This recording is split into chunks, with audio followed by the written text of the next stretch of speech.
Welcome back to On the Low with Yadolo. Today I'm joined by an incredible chef, entrepreneur, and mentor who is helping shape the future of culinary arts in Liberia. What is your name and where are you from? Hi, I'm Chef Adani, originally from West Africa, Liberia, currently live in Atlanta, Georgia.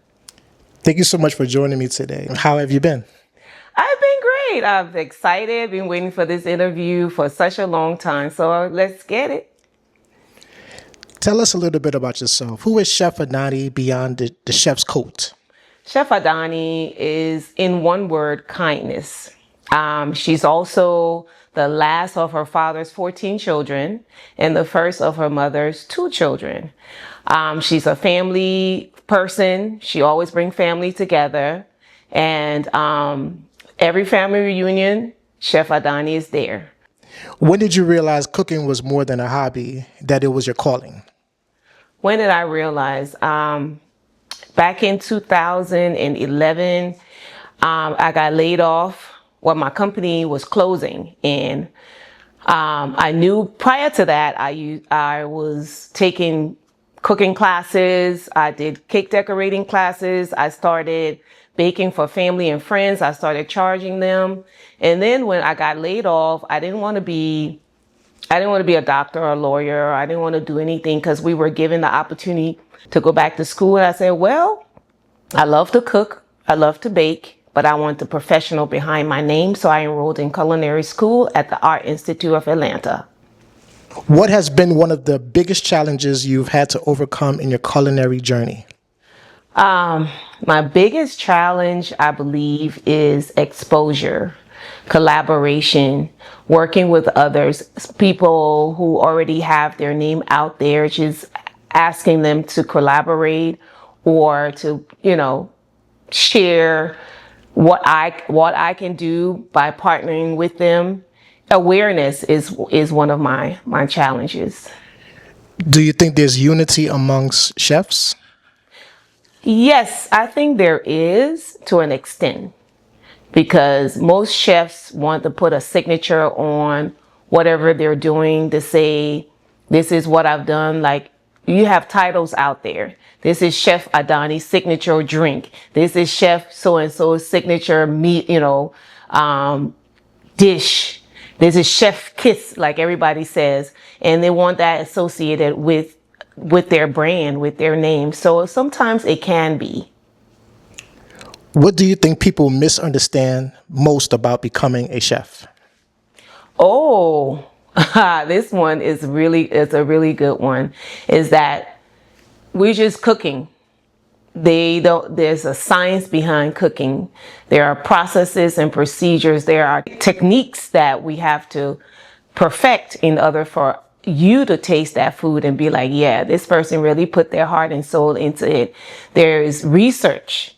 There's a whole lot just behind being a chef versus just cooking. You've built more than meals. You've built opportunities. What does entrepreneurship mean to you? Freedom. I became an entrepreneur because I was raising 2 girls, and I never wanted my kids to say, Mommy did not attend any of my programs, any of my games. My kids were so involved in a whole lot of things, and I did not ever want to miss any of their events.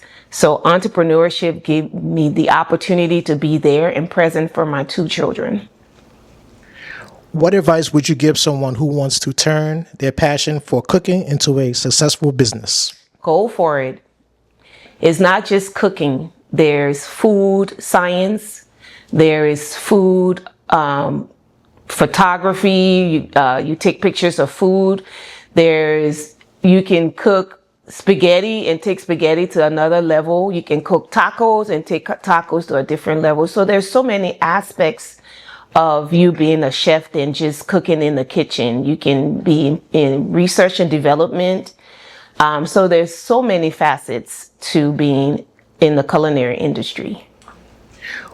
One thing that really caught my attention is your upcoming 2nd annual 2-day culinary workshop. Yes. What inspired you to create this workshop? Oh man, the youth of Liberia as I visit Liberia every also often, my heart is broken because I see young kids in the streets selling. You hear the rumors about young girls selling their bodies to make a living. I just thought that I've reached a point where I can share what I've learned with the youth so that way they can continue the trend, the culinary trend, just empowering the youth in Liberia to see life in a different aspect through food. Who should attend? Is it only for professional chefs, or can beginners and home cooks benefit too? Yes, it's actually for beginners and home cooks, because there's a foundation to culinary. There's knife skills, there's temperature control, there's sanitation, which is my biggest thing for Liberia, sanitation, food safety. There are some rules where food cannot be prepared and then stored in different types of environment supervised. So there's so many facets to coming to this culinary program that kids are going to learn. They're going to see food from a different perspective. Your theme is investing in talent, building the future, strengthening Liberia. What impact do you hope this workshop has on Liberia's next generation of chefs? Well, the impact that I hope to bring to the next Liberian chef is that you can do anything you put your mind to. And culinary, I know back in the day, everybody wanted to be a lawyer, wanted to be an accountant.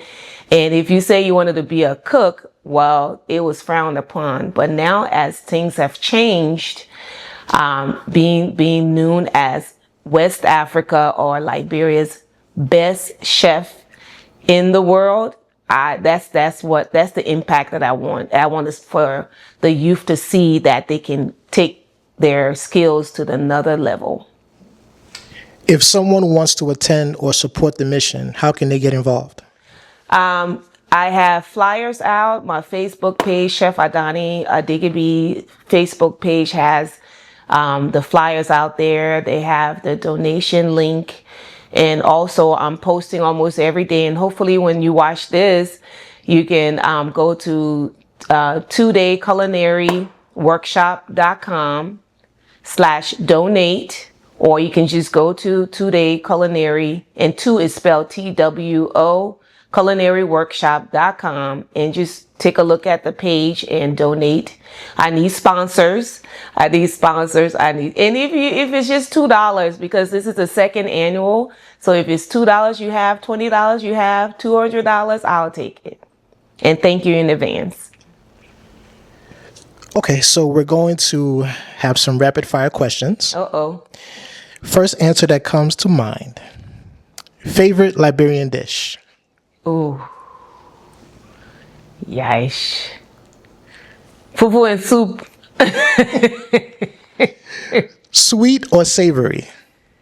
Oh man. I like both, but my passion is sweets. Early morning or late night cooking? Early morning. One ingredient you can't live without? Lemon. If you could cook for anyone in the world, who would it be? Wow. Alive or dead? Both. Maya Angelou. One word people use to describe Chef Adani?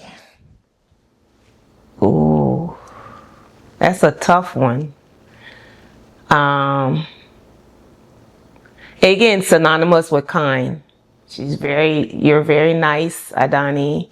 I get that a lot. I'm very nice and I'm caring. I'm always there for others. Best advice you've ever received?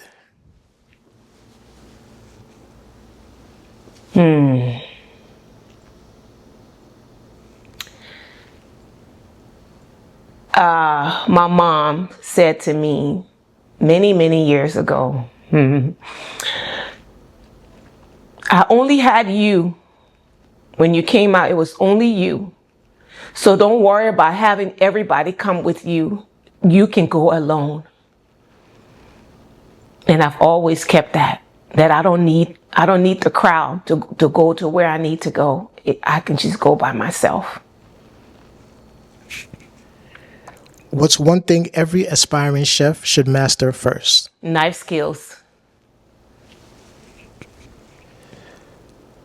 Okay, Chef Adani, thank you for sharing your story and for investing in the next generation of chefs. We appreciate everything you are doing. Before we wrap up, tell everyone where they can follow you, register for the workshop, and support your mission. Facebook, Chef Adani Adighibe. Adani is Adanne. Adighibe is Adighibe. The 2-day culinary workshop again is TWO culinaryworkshop.com.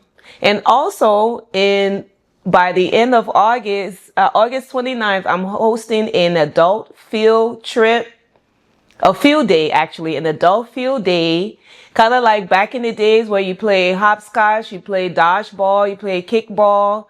I'm doing that to raise funds in Liberia on August 29th at 8 a.m. We will gather. Location is to be determined, but that's another way for you to donate to my cause. Get your teams together, red, blue, green, and yellow, and come out and let's be a kid again for a cause. Thank you so much, Chef Adani, for your time. Thank you.